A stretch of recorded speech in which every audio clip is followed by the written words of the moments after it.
What's up, ladies and gentlemen? Welcome back to Across the Pond. I am the host, Richard Rodillo, joined by the man with the noggin right here, Jacob Bullard. What is up? If you don't know what Across the Pond is, it's where two American boys tell you about the worldwide world of soccer/football from the American perspective, I guess.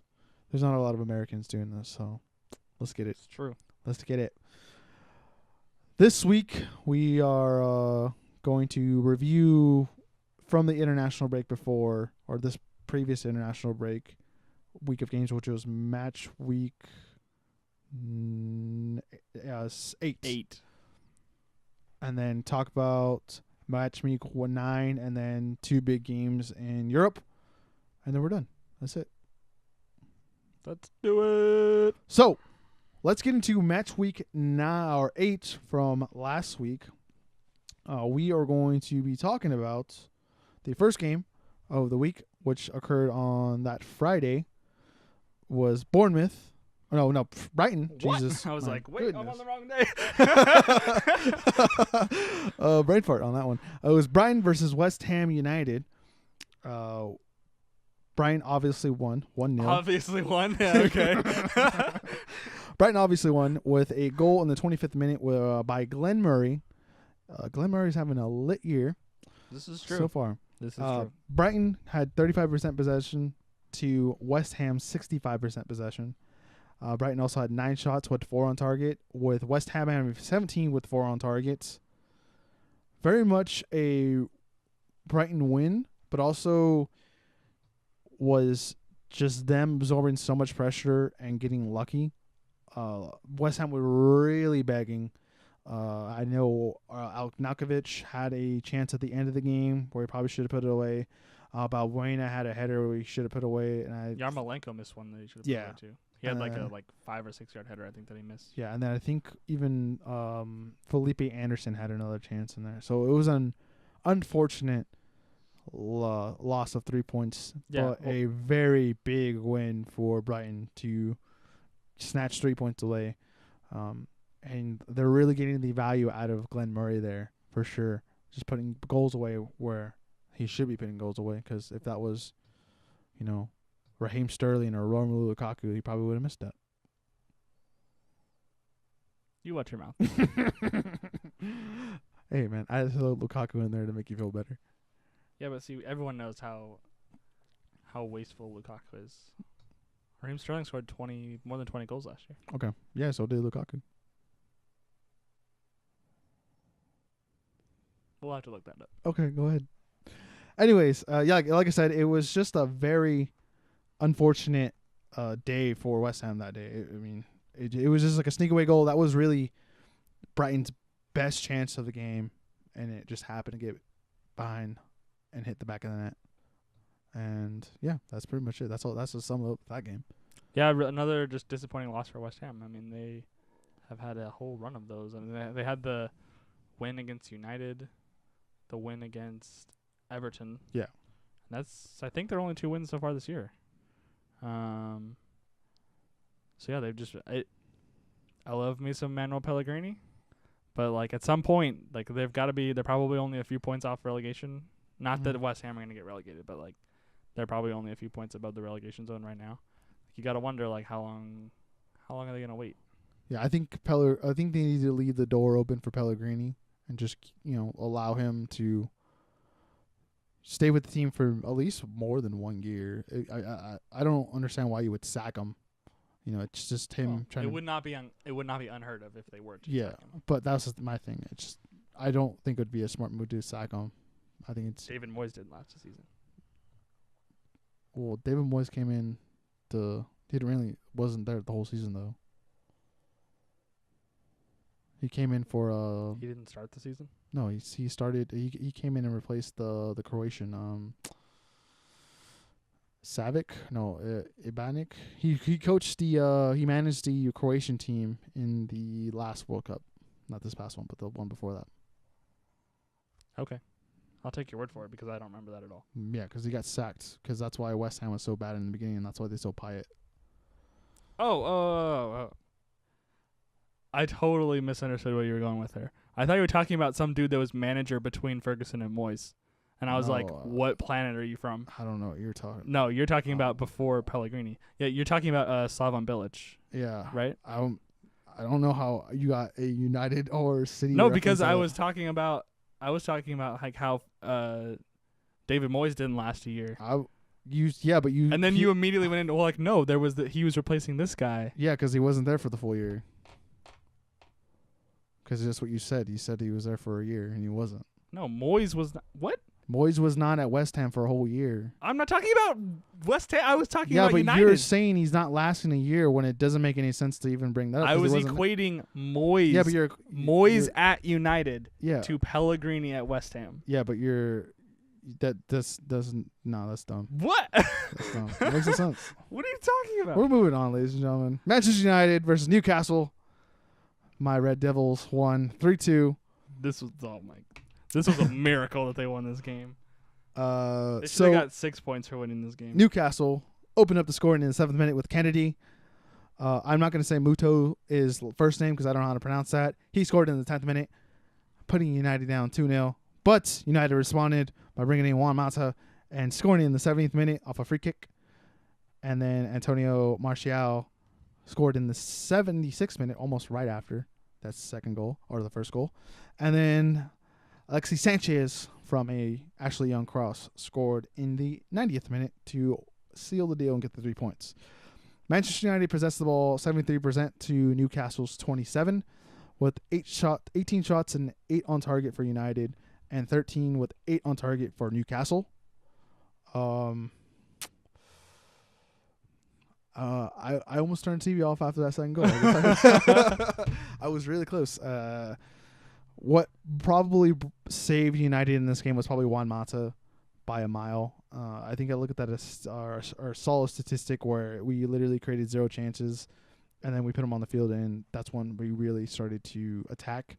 And it was a good substitution. It was the substitution that I don't the back and forth of Mourinho in and out, and if he gets sacked after this game, like if that was a possibility, it probably saved Mourinho's job for that weekend. I think so. And I don't know. It was really sloppy defending. I think both goals were off of throw-ins, I believe, and it was just bad positioning on those throw-ins. I think it was Matic that gave up led up to the second goal, where you basically put Ashley Young in the worst possible position, which he shouldn't be playing in the first place, but to defend. And then the first goal, it was the second goal against Muto, where he probably should have just what's the word to describe it, when you're zoning him out he probably should have let him go into Bailey, or if not, just shoot in between them, I guess. But he got beat, and then he puts it in the back of the net, unfortunately. But good responsive goals. Juan Mata just basically putting the team on his back with that free kick. Kind of was I don't know what you want to call it, injection of energy into the team. And Martial with a nice little dink pass from Paul Pogba.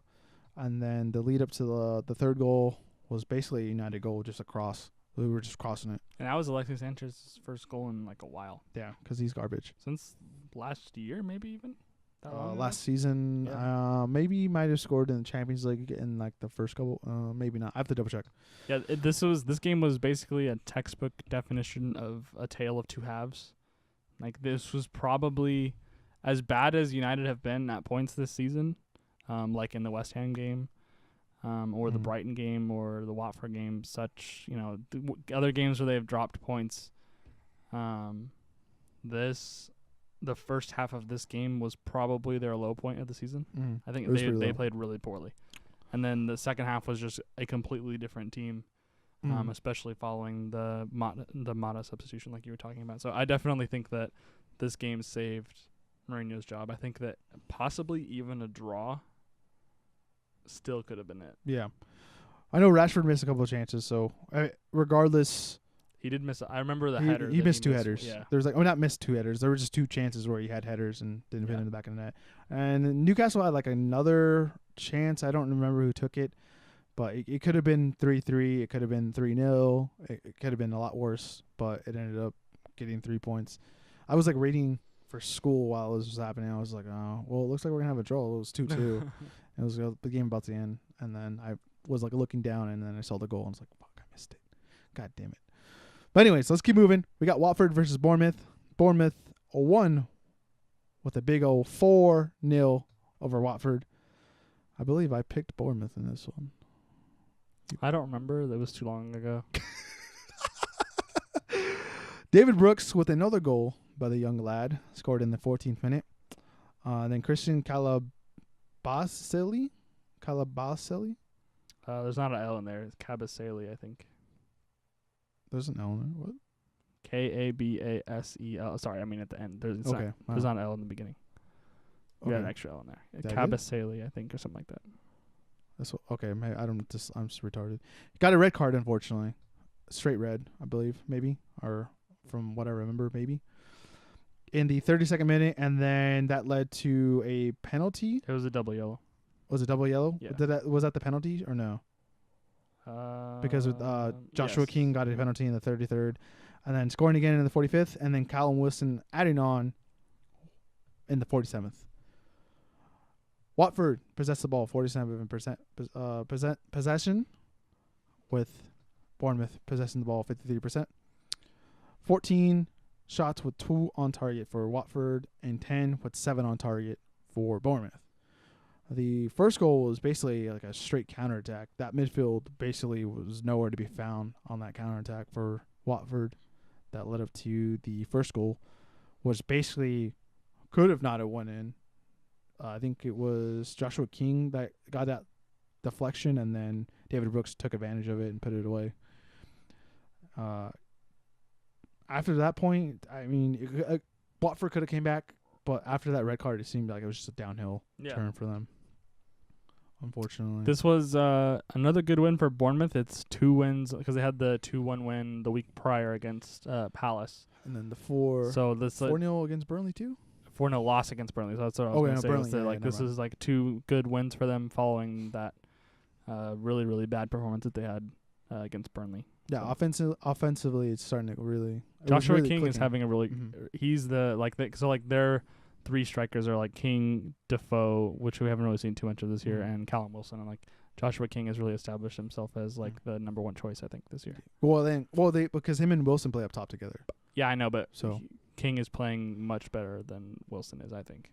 Well, or at least he's putting the ball in the back. He's the one. Yeah, he's putting the ball back in there. It was just I think it's Wilson also contributing to helping him get into space and kind of it could very well causing havoc. I think they do it together. They do a good combo together. But let's keep moving. We got Tottenham versus Cardiff City. Tottenham won 1-0 to Cardiff City. Tottenham opened up the scoring in the 8th minute with Eric Dyer's little simple goal. Kind of like really was a tap-in. And then a red card in the 58th minute by Joe Rawls. Right? I said that right? Yeah. Okay. Good. Your guess is as good as mine on that one. Yeah, because it's English. They don't know how to speak English. Well, Tottenham possessed the ball 75% possession, or 75% of possession was in Tottenham's favor. 25 to Cardiff City. 19. Sounds like a blender. Okay, that was scary. 19 shots with 7 on target for Tottenham. 8 with 6 on target for Cardiff. So Cardiff almost actually had the same amount of shots on target. Unfortunately, I think they had only really 2 chances in this game. I know there was one save in the beginning. I'm not remembering who got that one, but I think it wasn't Rawls. It was someone else at the end of the game. Maybe it was Murray, I believe, that had the Lloris had to make a save and basically almost got a draw out of this, but unfortunately didn't.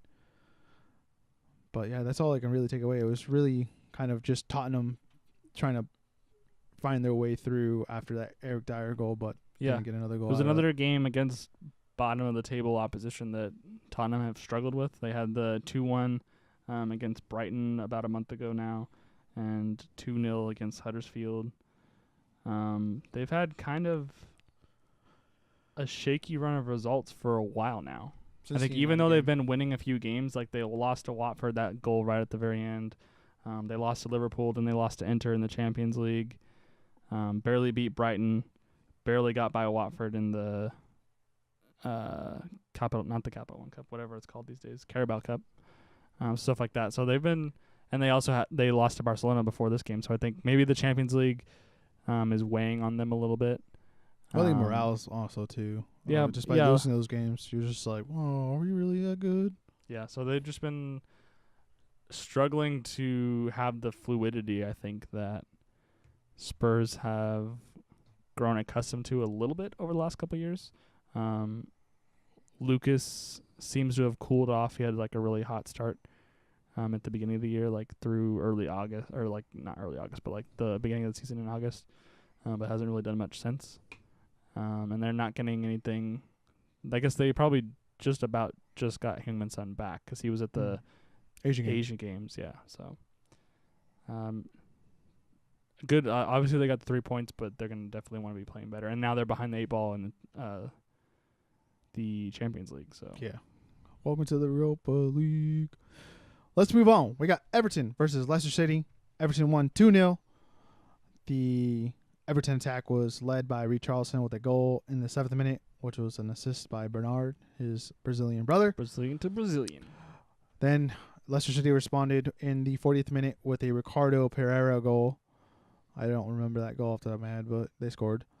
And then the red card by Wes Morgan. It was a double yellow. I know that one was a double yellow. Yeah. That was the second red card this year so far. And Gylfi Sigurdsson getting the win, 3 points, the W in the 77th That goal was ridiculous.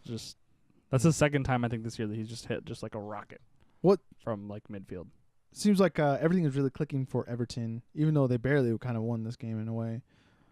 But with Richarlison at striker this game, and then Bernard was out wide. It was kind of really really poisonous attack, really, because you have them on the left, or Bernard on the left, Walcott on the right, Sigurdsson in the middle, and then you have Richarlison right up top. It's like, and then there's someone on the bench. I'm forgetting this team. They have Tosin on the bench. Yeah, Tosin. Yeah. It's not coming to me. But anyways, there's someone there. I don't remember. They have someone else. But whatever. It does not matter. I don't remember either. I don't know who you're They still got 3 points. It's a simple game that they won. That's all they really needed. 3 points to move up. Leicester not looking so good. But what's new? They've been very hit and miss. Honestly, though, both of these teams. I mean, Everton have dropped their fair amount of points as well this year. It's not like they're really pushing those top six teams. So, I don't know.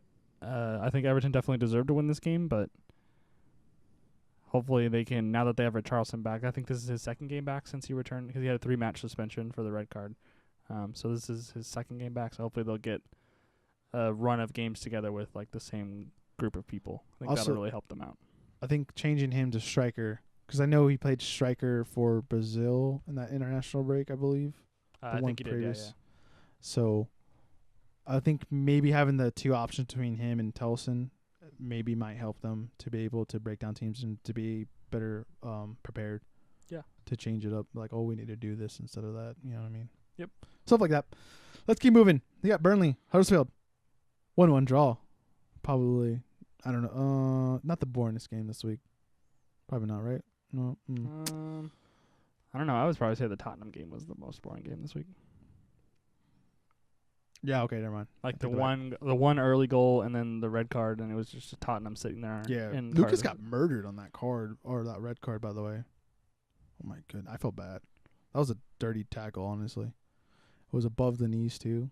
It was just like straight thigh. So Burnley opened up the scoring with Sam Vokes with a very much Vokesy kind of goal in the 20th minute, and then Christopher Schneidler. Did I say that right? I would guess Schindler.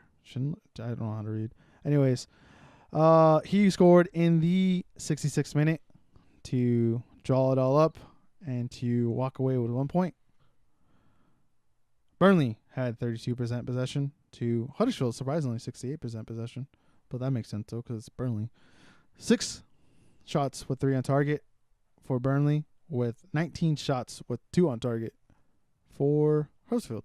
Kind of spells out Huddersfield problem there with only 2 shots on target from 19. Quality, not quantity. So they did get the point here, but they're obviously going to want to be a little bit more efficient in the final third if they want to survive this year. I don't remember. I just remember the Volks's goal. I think it was a cross, and he was just like, he kind of bent over and just like headed it in. Old man Volks is what they call him. Next, we got Crystal Palace versus Wolverhampton. Wolves 1-0. Now, I want to hear you say this last name because Matthew Doherty. Okay, when I heard the announcer say his last name, he does not pronounce the R. Doherty. Yeah. Doherty. Yeah. So It's probably just his accent. I'm not Probably too just sure. Sounds like he didn't pronounce it. So I'm gonna say how the way he said it. So Matthew Doherty. Doherty. Crystal Palace had 67% possession to Wolves' surprisingly 33% possession, but that's probably why they won. 11 shots with 4 on target to Crystal Palace, with 7 with 2 on target for Wolves. Baited. And I believe there was a fight in this one too, a little bit of a little scruffle between I don't know who it was for Crystal Palace. Ivan Carvalho got Sure. he got he got subbed in, and then like right almost as soon as he got subbed in, he got in like the little like kind of in the face of someone. Okay. I forgot who it was. Okay. Some guy someone with frosted tips basically. But yeah, it was a simple goal. It was kind of he was basically like on his own. There was no one covering him, and he got that goal. Yeah. Kind of like slid in, from what I remember. The Wolves. Wolves are basically just counterattacking their way up the table. This has been a good run of results, like not really scoring a whole lot of goals. So like they've put in 6 goals in their last 5 Premier League games, and they have 4 wins and a draw. So they're just basically 1-0ing their way up the table. So they had 1-0 against West Ham, 1-0 against Burnley, 1-1 with United at Old Trafford, and then 2-0 Southampton and 1-0 in this game. Mm-hmm. So they've been able.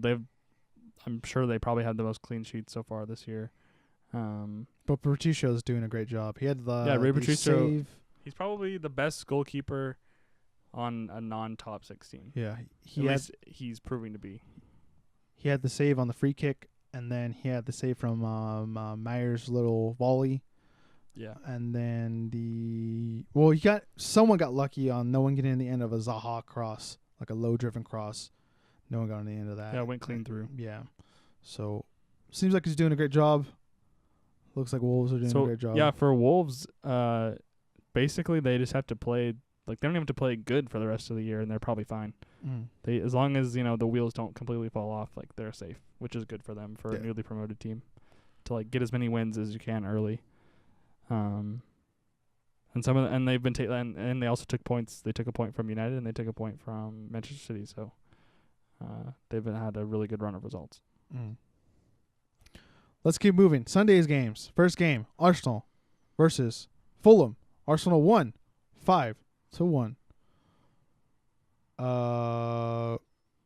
Arsenal scored the first goal with a goal from Alexander Lacazette in the 20th minute or 29th minute. He also scored one in the 49th. But before he scored that, Andre Schürrle scored in the 44th minute. Seemed like that was going to be like, oh, wow, Fulham's going to show up to this game. But they didn't. JK.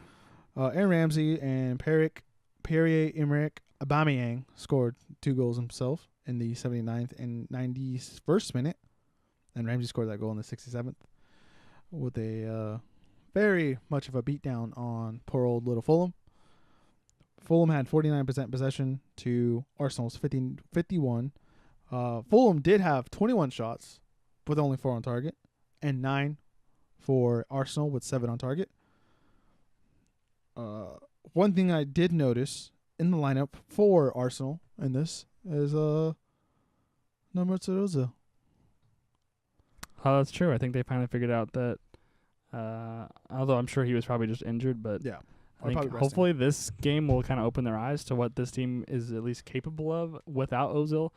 I know that every once in a while Ozil shows up and, puts in an amazing pass and gets you a goal, but the reality these days is that the majority of his games come with no end product and certainly no help on the defensive end. So this game was a little bit of a glimpse of what Arsenal could be. They were obviously against a team that's really been struggling.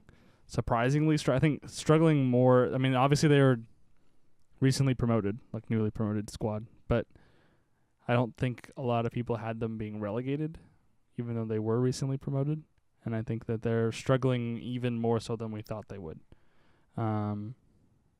They just can't seem to be able to get anything going on either end of the field because they've been letting in a lot of goals recently. I think they're letting in more goals than scoring, but I think They're they're finding goals with Mitrovic, Schürrle, Suri might get like some kind of weird volley in there. But the problem I think is just, like whatever's going on with that back line needs to be addressed, obviously. Yeah. So. And I saw an interesting stat too on the Arsenal end. There was Aubameyang and Aaron Ramsey are the first ever pair of substitutes to both score and assist in the same game. Damn. So, because Welbeck actually started this game, not Aubameyang. Aubameyang came on as a sub. They had the Europa League, so I think that's why they were resting players. Yeah. And then Ramsey came on as a sub as well, and both of them scored and assisted, and that was the first time in Premier League history. Damn. That had happened. The more you know. Let's keep moving. Let's do it. Southampton versus Chelsea. Chelsea won 3-0. That was a big shocker.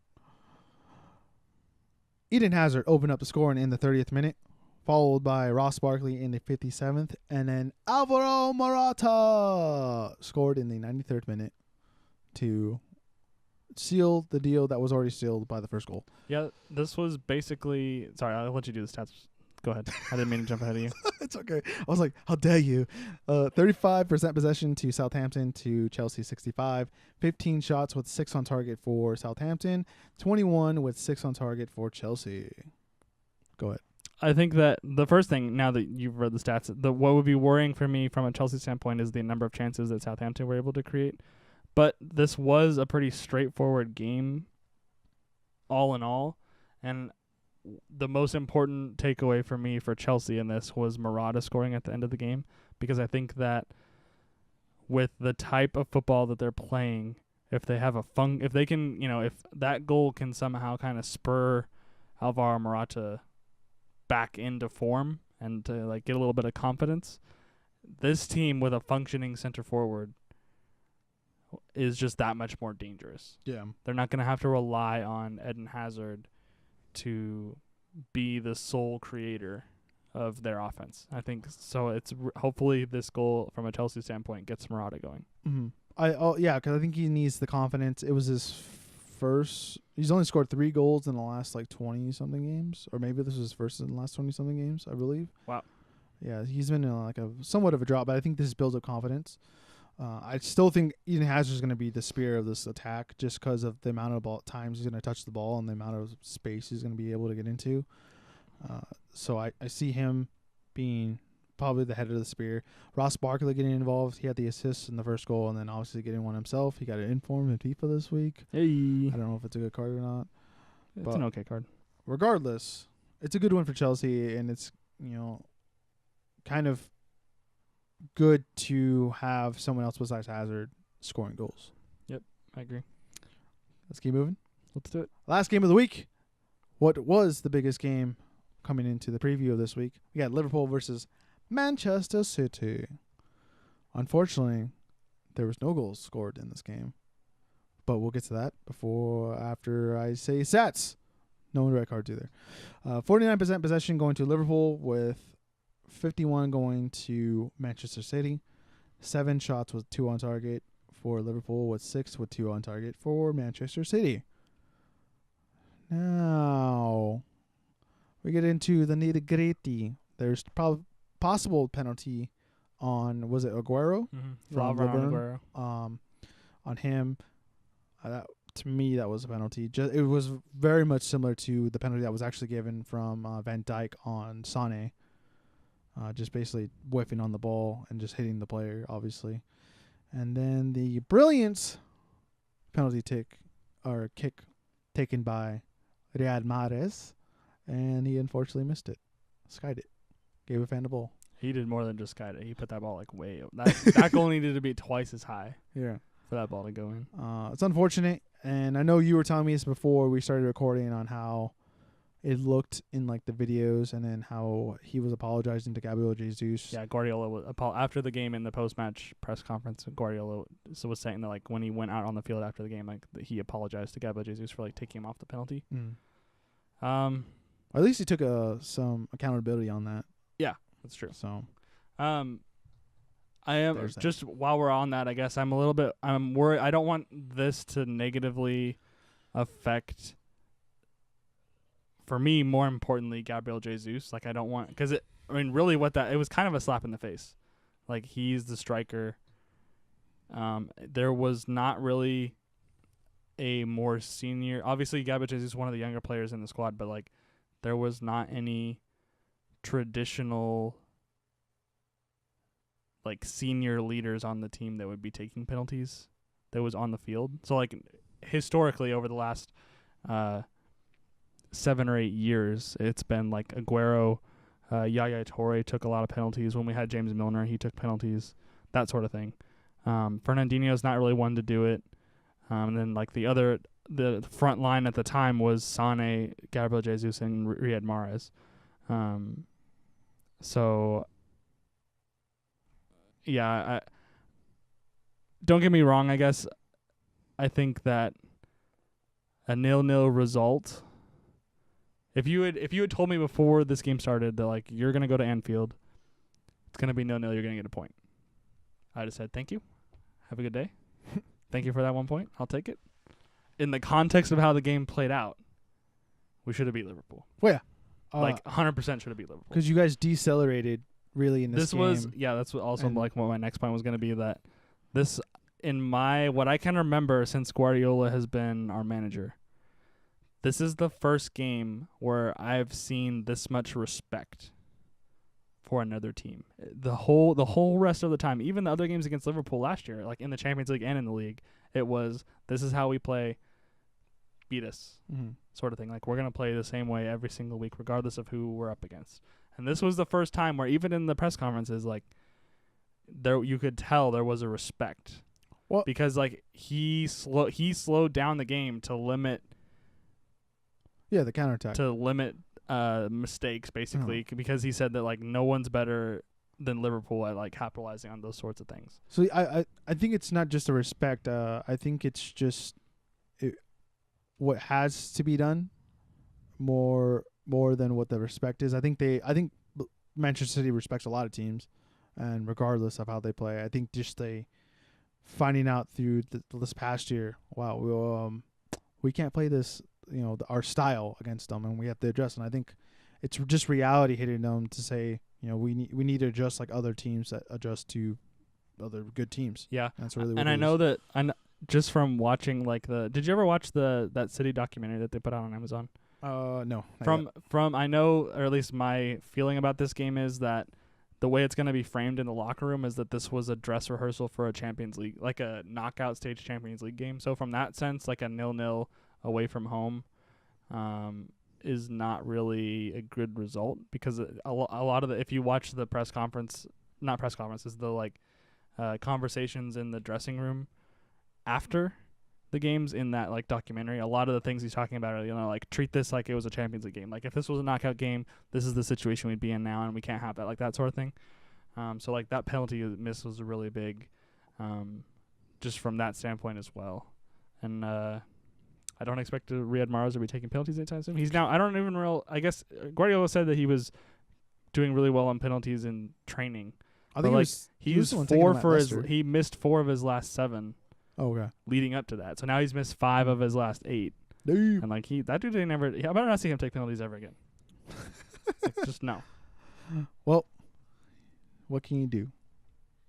I don't know. Still, like, a good result, a point away to Liverpool. Yeah. But we should have won this game. Well, at least you didn't give points to Liverpool as well. It's true. But we should have won this game. So, before we move on to next week's games, stats for the Premier League. Eden Hazard leads the league with 7 goals, with Sergio Aguero with 5, second, and Harry Kane, a.k.a. Tottenham, scoring 5. Goodmanson is leading the league with assists, with Sergio Aguero leading the league with shots. Idrissa Gueye, right? Is that his last name? Or is it Gaia? It's not Gaia. I don't know why I would say that. Is leading the league with 37 tackles, with Aaron Wan-Bissaka, leading right behind him with 32, and Mohamed Diame, it's either Diame or Dame, leading the league or third in the league with 31, and then Emerick Laporte is leading the league in clean sheets with 5, and Fabianski is leading the league now with 36 saves. Club-wise, Arsenal is in the lead, just probably because alphabetically, with 6 wins. Chelsea with 6 wins. And Liverpool with 6 wins as well. Cardiff City is still leading the league with losses with 6. Shots total for a team. Manchester City leads with 174. West Ham leads the league with 158 tackles, with Everton right behind with 155, tied with Watford. Chelsea, I think recently has obtained this, like a couple weeks ago, the league with passes with 5,728. Words. I can't read numbers apparently. And Burnley, of course, leading the league as of always, I think since day one, with the long balls with 625. Wow. It's a lot of long balls. A lot of long balls. In 8 games, 625. Yes, sir. That's like 80 a game. How else are you gonna score? I don't know. Apparently that's their only thing. But let us move into this upcoming week. The 4:30 a.m. game on Saturday, which I'm gonna try to really wake up for. Why they gotta do this to us? We got Chelsea versus Manchester United. Who we got? Stamford Bridge. Sorry. This is a surprisingly easy choice for me. Boost. I'm going to go with Chelsea. I think Chelsea have been playing really well recently. They don't have the Champions League to worry about because you guys play Juventus midweek after this game, I think. Yes, sir. And those are big games for you guys because you drop points to Valencia. True. Yes. Yeah. So, yeah, I'm going to go with Chelsea. I just think that they are the better team. It's possible that United are sort of buoyed a little bit by the way they came back against Newcastle. But I just think Chelsea are better all the way around at the moment. So I'm going to go with Chelsea. Okay. Well, I'm going to go with United. Imagine that. Not just because I'm a United fan, but cross. And I think that's how we're going to probably win this game. With a Fellaini either header or Fellaini bringing the ball down and passing it to either someone there. And to someone. Yeah. That's about to someone. I don't see Kepa. I see him probably whiffing on something. Really? Yeah. Okay. Yeah, or just not whiffing. Just a ball that just goes and then goes in the back of the net. Wow. Yeah. Okay. Bold predictions here, sir. I guess so. Regardless, though, the One Football app disagrees with me and agrees with you. They have 60% going to Chelsea, 6 to a draw, and 34 going to United. And that number is 34 only because of all the Manchester United fans that voted. I'm pretty sure there's probably United fans that have probably voted for Chelsea in that as well, unfortunately. Next, we got Bournemouth versus Southampton. Vitality Stadium. Who you got? I'm going to go with Bournemouth. They've been playing really well. Wins against Crystal Palace, and I'm already blanking on who they played last week with that 4-0 win. Watford. That's right. So they'll be looking for their third win in a row, and Southampton are coming off the while they did create a lot of chances against Chelsea, obviously they weren't able to score. So like a 3-0 loss to Chelsea. This is true.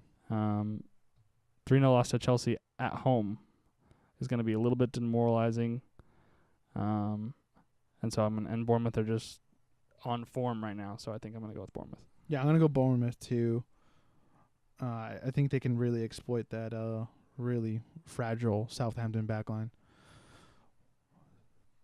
The One Football app also agrees with both of our picks, with 60% going to Bournemouth, 7 going to a draw, and 33 going to Southampton.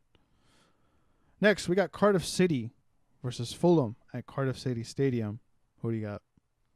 I'm actually going to go with Cardiff in this game. I think that even though they are 5 losses on the bounce now, I think that now is the time to play Fulham. I think Fulham have just had a run of bad results and poor defensive showings that I think with Cardiff playing at home, they can win this game. And Cardiff are beginning to get a little bit desperately in need of points because they're bottom of the table right now. And I know that there's a pretty long track record of, I know it's mid-October right now. We still have a couple months, but like teams that are on the bottom come Christmas time are like guaranteed relegation. Here's basically. your Christmas present, relegation. Yeah.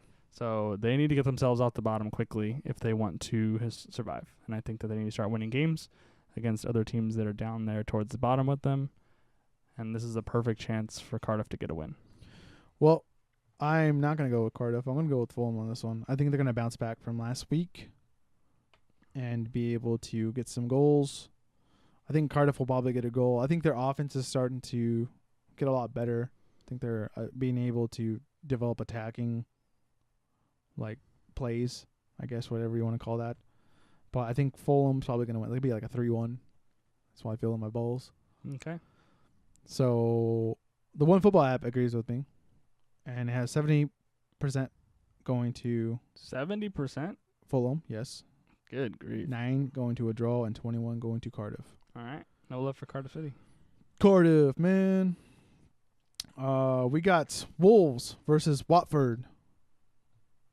I don't know how to pronounce that. I always like get it my first time, but today my brain's not working. Oh, their stadium? Yeah, how do you say that? I don't have it open. Let me pull it up real quick. The Monlin. I had it like a week ago. That's what I'm saying, dude. It's like I wanted to say Monolux, but that switches the N and the L. I don't know. I give up. I surrender. Right. White flag. It's at that place. Who you got?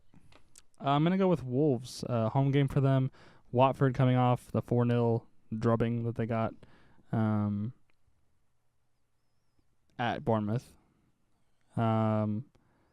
Wolves have had a really good run of results over their last 5 games. Just the one draw with United at Old Trafford. Wolves have been very good defensively. 4 clean sheets in their last 5 Premier League games. So I think there's no reason why Wolves can't keep that up. Okay. I'm going to go with the Wolves too. I don't have a problem picking them. Maybe this is where we start to see the real decline of Watford, unfortunately. Wow. Yeah, like decline of Watford? Decline isn't probably like a stretch of games where I mean, Watford's in 9th right now. Well, I'm just saying like a stretch of games where it's just not going to work out for them. Watford has just as many points as Man United, but okay, calm down there. We also beat them. saying. So 64% Just going to Wolves, 7 going to a draw, and 29 going to Watford. The people have spoken. We got Newcastle versus Brighton at St. James's Park. Who you got?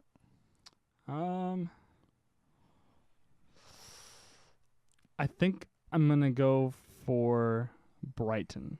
I think they didn't play necessarily that well, but got the 3 points against West Ham last Friday. Or I guess 2 Fridays ago now. I just think that Newcastle are gonna be a little bit sluggish and demoralized the way that they lost that United game. I just think that that's going the way that ended up going down, like being 2-0 up at Old Trafford. at halftime and then losing late with obviously like they gave up the equalizer in the 76th minute, I think it was, but like the winner went in really late, like in stoppage time. I think that's gonna weigh on them for a little bit. Okay. Yeah. I'm going to go with Newcastle on this one because I don't think Brighton can replicate the quality of goals that United produced in that game. Especially the first two with the Pogbas. I don't think anyone can do what I would say Pogba though did that on I think Newcastle played better than they do on average in that game though against United. So yes, I don't know that Brighton are gonna have to work as hard to. Yes and no, but I think also Newcastle kind of sets themselves up a lot better than usual teams at the bottom down there. Okay. And I think the only thing Brighton's good for is the Glenn Murray goal, honestly. Okay. I mean, Newcastle have no wins in their last 5, so they're due. They're due. But this is I don't think it's going to be this week. Yeah, and then they're going to end up with 5 points. That's what's going to happen. So 58 going percent going to Newcastle, 9 going to a draw, and 33 going to Brighton. Let's keep moving, sir. West Ham United versus Tottenham Hotspurs at the London Stadium. Who do you got, sir? London Derby. I'm going to go for a draw. Tottenham are going to have a Champions League game after this. So they're going to have that they need to focus on, especially having lost to Inter and Barcelona already. Like, they're chasing points already. I love my boy Manuel Pellegrini. I got to go. You got your ticket? I know I got to lean towards West Ham. You got your ticket? Do I have my ticket? For the train. I didn't get whatever you're going for, but sure. I'm on the West Ham train. Oh, never mind. Okay. I would have got there on my own eventually. So. Yeah, you did it. It's okay. Deuce. Yeah, I just I still believe that West Ham are a million times better than the results that they've been getting. And Tottenham have been struggling. They have really only been barely beating bottom feeder teams for a while now. So this is West Ham's chance. And this would be a big win for Pellegrini if they could get it. But I'm going to go for a draw. Okay, you're going to go for a draw. Well, I'm not going to drink that Kool-Aid. I'm going to go with Tottenham on this one. Just because I want to say they're not going to show up for that game upcoming this week against who are they playing? In the Champions League group? Yeah. I'm not sure who the fourth team is. It's not Barcelona, obviously. They're going to have 2 games against the same team. It's PSV. Interesting. Which could be tough for them. It could be tough, but I think they might not care about the Champions League as much as we've. It'd be tough for them to even noticed. finish second at this point. Yeah. So I think with that said, I think they're probably going to play their best squad in this game, and I think their best squad is going to get the best of West Ham, unfortunately. Okay. So 77% going to Tottenham, 5 going to a draw, and 18 going to West Ham. London Derby. London Derby. We got Manchester City versus Burnley at the Etihad Stadium. What you got? That was quite the intro. You're welcome. Are you going to sing for all of them? No, just for this one. Okay. This is not really singing, but yes. Are you done? No. I'm just kidding. You go. I'm going to go with Manchester City, obviously. I think that they'll be able to obviously break down Burnley much better than they're going to be able to break down Liverpool last week. And I think that this will be... They have a pretty good track record of winning all of these games against the bottom team so far this year. And some of them pretty handily. Yeah, because Wolves was not a bottom team. Oh, but that was an away game, though, too. But it wasn't a bottom team. Right. Wolves have proven not to be... That the longer the season goes, at least the way it's gone so far, the better that draw with Wolves seems, just because of the results that Wolves have been getting. So, yeah, I'm going to go with City. I'm going to go with City, too. One Football app is pretty on it. It's got to be at least 85. Oh, really? Yeah. Yeah, because it says 90, so. I said at least 85, so 90%. going to City, 2% going to a draw, and only a lonely 8% going to Burnley. I will say though that I would not be surprised to see Guardiola rotate a little bit because the game against Shakhtar in the midweek after that actually matters because of the loss that we had to Lyon. Yeah. We got Huddersfield versus Liverpool at John Smith Stadium.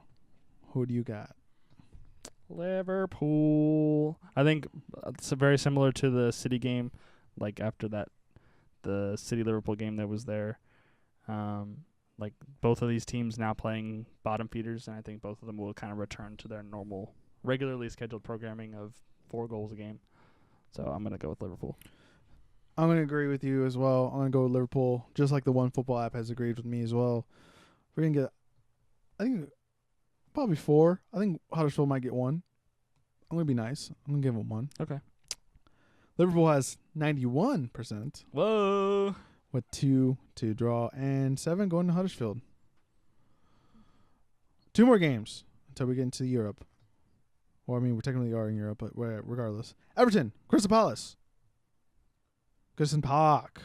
Who do you got? I'm gonna go with Everton if they can keep like the same lineup on the field that they had in their last game, which is with like Bernard and Richarlison, like we were talking about. Walcott on the right. Sigurdsson's been playing really well, and he's been contributing the goal here and there, like big goals from midfield. So yeah, I just think that Everton are the better team. Palace have lost 2 in a row now to Wolves and to Bournemouth. So I think there's gonna be a little bit extra fight in them maybe, but I'm still gonna go with Everton in this game, especially with it being a home game for them. Okay. Well, I'm going to disagree on that because I'm going to go with the draw. All right. Because the Everton attack is doing so well and going so forward that this will play into Crystal Palace's hand and be able to actually counterattack and not possess the ball as much as they did last week and weeks before. Because like we saw against that Liverpool game, they actually played really well. Yeah, they did. When they're allowed to counterattack, where teams are possessing the ball off of them. Like Wilfred Zaha is just that's a monster right there. And I think Mayer's getting his feet kind of getting used to England or the game in the Premier League. So I think that last shot, if that would have went in, would have definitely boosted his confidence, and it probably would have changed the game. But the One Football app does not agree with me. It agrees with Everton with 77%, 7 going to a draw, and 16 going to Crystal Palace. Last game in the Premier League. Are you ready, sir? I'm ready. Arsenal, Leicester City, Emirates. Who you got? I'm going to go with Arsenal, especially if Mesut Ozil does not play, because they played really well without him in the last week. And Leicester struggled against Everton. Sorry. I'm going to go with Arsenal. They've been playing really well recently. Yes. 5 wins in the league in a row. I think they're going to keep it up. And then Europe is later on in the week. Thursday for them. And they're playing like nobody. It's a Europa League game. Yeah, so we should see a decent team out of them. Yeah. I'm going to go with Arsenal as well. I don't like Leicester. Dust. Just for right now. Okay. Probably tomorrow I'll like them. But anyways. James Madison's been playing really well for them. And he is. They've been getting Iheanacho on the field. Very similar to Everton. Like Leicester were missing Jamie Vardy for 3 games because of the suspension. So like they haven't played all of their games together. Mm-hmm. Like Madison and Vardy and Iheanacho. So I think that they'll get better over time, but Arsenal are a better team at the moment. The One Football app agrees with us, sir, with 81% going to Arsenal, 4% going to a draw, and 14% going to Leicester City. Dun, dun, dun. We got 2 games, though, after this that we're going to talk about in Europe. 2 big other games in Europe besides the ones we just talked about. We're going to go Italy first? Yeah. Okay, we're going to go to Italy first. Give me a sec. I got to go scroll up a little bit. Where are you, sir? We got the Milan Derby. We do. How you doing, AC Milan? Inter Milan. Are you ready? I'm ready. Who you got? I am going to go with AC Milan. I think that they have their backs up against the wall a little bit, especially if they want to play in Europe beyond the Europa League. Like if they want to push to either get, well, right now, I mean, they're sitting solidly mid-table, so I mean, they need to push to get back to the Europa League in general. But if they want to push for one of those Champions League spots, they got to start getting some more results. They're going to need to beat the teams that are above them if they're going to get back into like that top 5 or so picture where you're getting those European qualification spots. They've had a good run of results as of late in the league and in the Europa League. With they have 3 consecutive wins between the 4-1 at Sassuolo, 3-1 in the Europa League against Olympiacos, and a 3-1 against Chievo Verona. And Milan are playing better too. They were dropping a lot of points early in the season, so they're definitely not as bad as they were then. But I think I'm just gonna go with AC Milan because they need this the most. Okay, well I'm gonna go with Inter because they are on a 4-game winning streak at the moment. So I don't really trust AC Milan's attack. I don't really trust their midfield. I don't trust their back line. You don't trust any of AC Milan? But I trust Donnarumma. Oh, okay. Whatever, sure. So yeah, I'm going to go with Inter. I think they're playing a bit better. I think they somewhat figuring out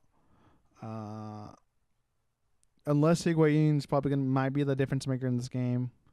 On paper, I think he's probably the best player on the pitch that I can think of. Maybe Nainggolan might make a case for that, but other than that, he's the best player. So he's going to be the difference maker. If there is going to be a difference maker, probably it's going to be him.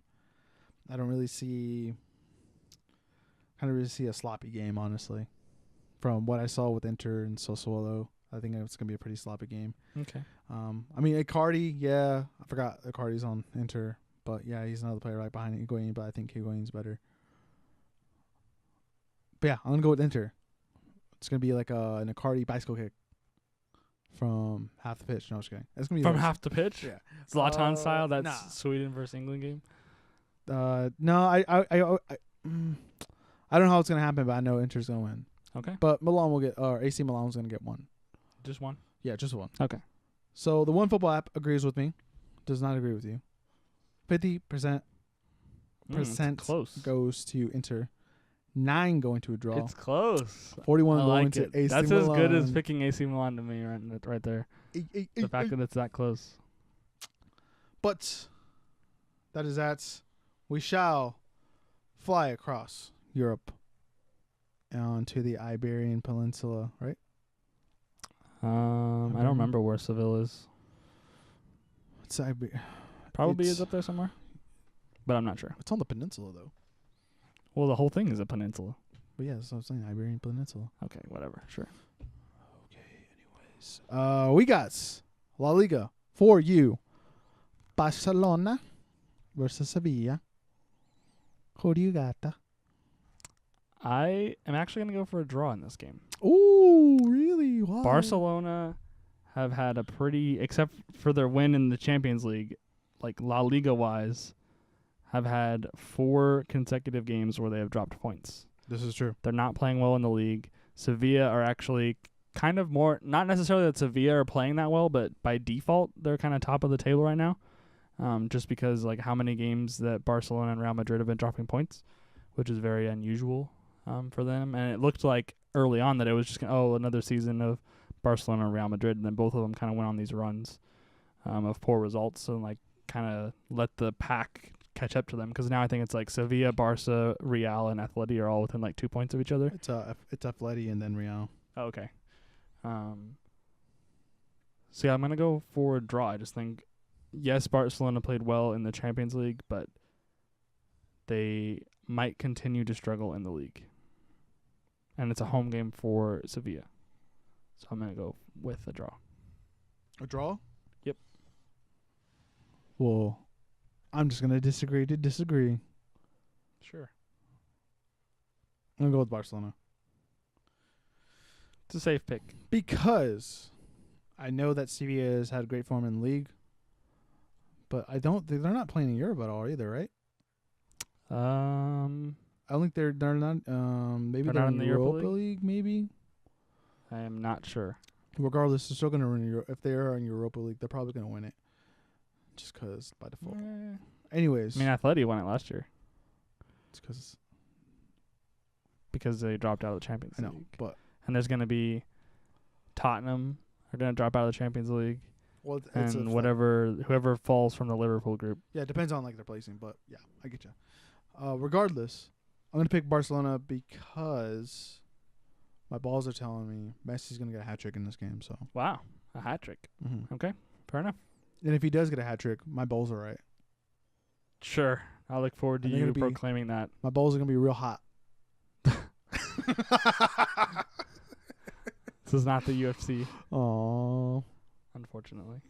that post-fight conference or Interview? interview Yeah, that was pretty good. oh, so good. You should go watch the end. Who I don't even know that dude's name. I don't remember. Anyway, go watch the UFC. interviews. Dimitri Henry? No, You just made that up. it's either something with the D Henry Okay, believe. sure. or Johnson. Dimitri Johnson. It's not Mighty Mouse, but that's okay. No, never mind. I don't know. He was funny though. He was. There's a really good skit that he made. But anyways, getting back to it. OneFootball app agrees with me. 81% going 81%? to Barcelona. No. 4 to No. your draw, sir. Show some respect 15 for Sevilla. Just a to little bit Sevilla. of respect for Sevilla. No respect. It's like the Camp Nou. All right. Oh, really? Yeah. How come? Are you sure? Mm-hmm.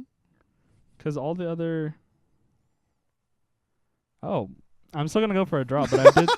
No. Let me look again real quick because Barcelona is the. I just completely read that wrong. So like I thought that Barcelona was the second team listed, which means that they would have been the away team, but that was not the case. I wasn't paying attention. So it is a home game for Barcelona, but I'm still gonna go for a draw. I'm gonna stick to my guns. Stick to your guns. Maybe it might pay off, but it won't because Messi's gonna hat trick. Messi's gonna hat trick. Because Messi's gonna hat trick. Okay. All right. No scope hat trick. He's not gonna look. 360 no scope. 360 no scope. Okay. All Is right. that it? That's it. That has been it, ladies and gentlemen. That has been Across the Pond, where two American boys help out the worldwide world of soccer/football. The American perspective. That has been, ladies and gentlemen. Thank you guys for watching. Go ahead and subscribe, please. Go ahead and like the video as well. Go ahead and share this with all your invisible friends that love soccer/football. I'm gonna make you pick one of these days. Like you're gonna say soccer or you're gonna say football. Know that if you are watching this, we also do the audio version, obviously, because it's a podcast. It's also available on SoundCloud, on Apple Podcasts, and on Google Play. All right. And know that we do a video version as well if you're listening to this on those services. Those links are down below. Go ahead and click them, be them, see them. If you all it is, you just type in College Avenue on the Apple Podcast or the Google Play, and it should pop up. Same thing for the SoundCloud. Should pop up under people or whatever. I'm not too sure. I'm pretty sure it just does that. Yeah. I know it's not. Anyways, that has been it, ladies and gentlemen. I've been the host, Richard Rodillo, The host. joined by the man with the noggin, Jacob The Bullard. man. We'll see you guys next week. And enjoy some soccer/football this weekend. Bye.